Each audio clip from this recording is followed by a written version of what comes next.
You heard there the reporting overnight about Nvidia CEO Jensen Huang's complaint about the state of American business and being able to do business with China. You're familiar with that story. What is your reaction to start to Mr. Huang's comments and his line of argument?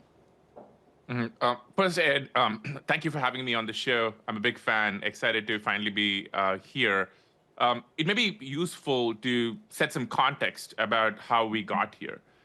In the first week of President Trump taking office, he issued an executive order which did away with the old Biden executive order on AI. And President Trump's executive order had very clear marching orders. It said, we need dominance for American AI. And since that first week, that's what me, the AI czar David Sachs, Michael Kratsios, the head of OSTP, and many, many others have been working towards. And what you saw last week in the Gulf as part of this historic trip was a milestone as part of the dominance of American AI. And if I could maybe quickly recap what we announced last week. So under the Biden regime, it was pretty much impossible for our allies to get access to our best and brightest advanced semiconductor technology, whether it be from Nvidia or AMD or a whole set of other companies.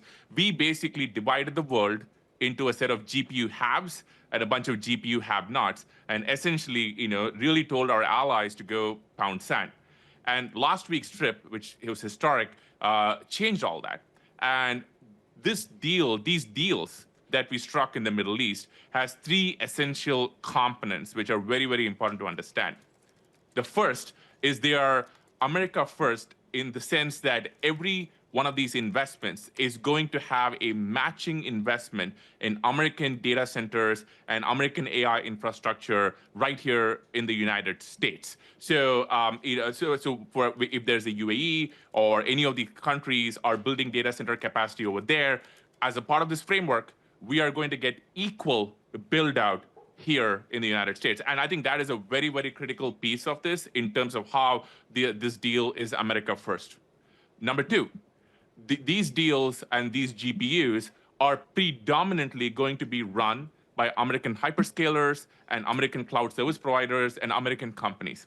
So for our businesses, a lot of whom are probably watching the show right now, this represents an amazing expansion opportunity, a new channel, if you will, for a region which has, obviously resource rich. So that's number two. A lot of these GPUs, or most of these GPUs, are going to be run, hosted, controlled by American companies.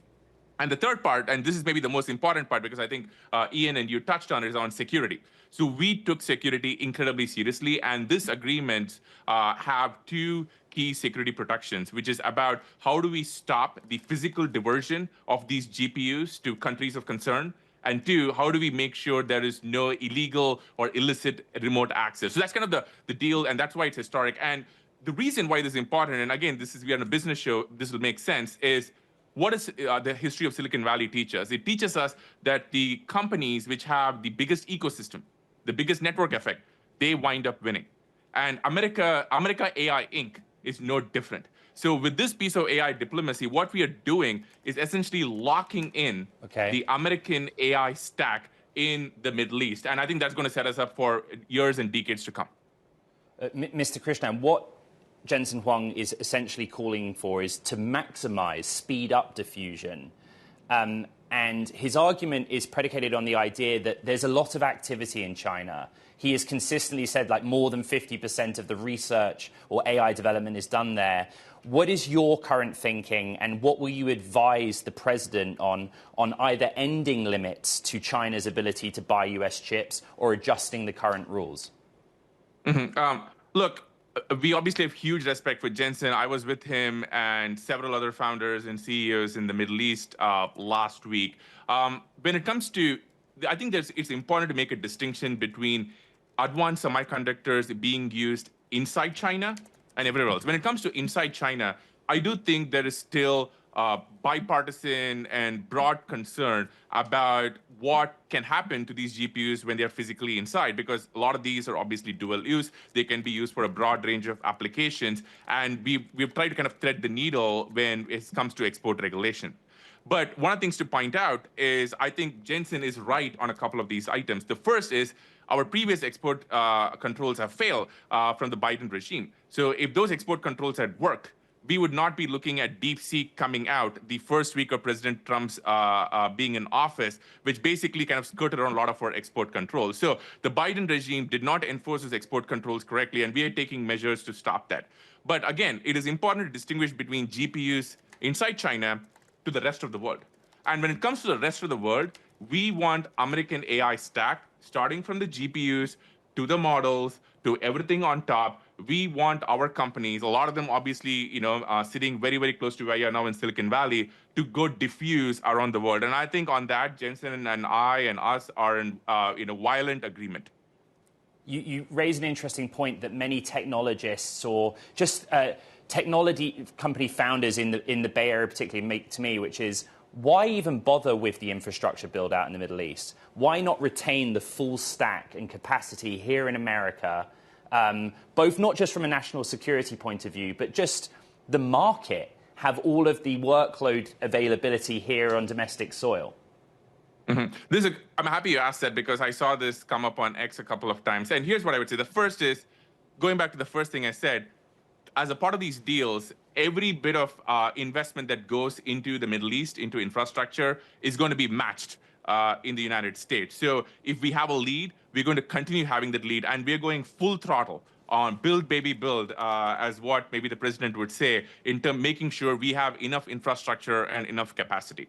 But on the other hand, you have to think about the fact that these and other countries in the world are our allies. They are resource rich, they have ambitions, they want to use American tech. What do you think winds up happening if we basically say, hey, we can't do business with you, go look elsewhere? They're going to go look elsewhere. Okay. We would much rather have them locked in to the American stack for years and decades. And what that would represent to the founders and CEOs watching this is an opportunity for partnerships, an opportunity for market expansion, rather than a market which is locked to an adversary. An AI action plan is due in mid-July. There is a new AI policy document. Could you give any preview for our audience of what you, Mr. Sachs, the president, will ask Congress to legislate on in the field of AI, and what policy is coming down the pipe? Mm-hmm. Well, I know you had White House Office of Science and Technology Policy Director Michael Kratsios on the show, who talked about this, and him, David Sachs, AI czar, and me, and many others are working on this. Now, I don't want to sort of give away what is going to be announced in a month and a half, but it's a But the broad principles, please, Sriram. The broad principles.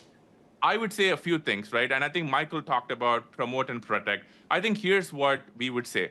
First, it's critical to have innovation and domination when it comes to this technology. And what we saw in the Biden regime was an incredibly complicated executive order, an incredibly complicated diffusion rule, a patchwork of state laws.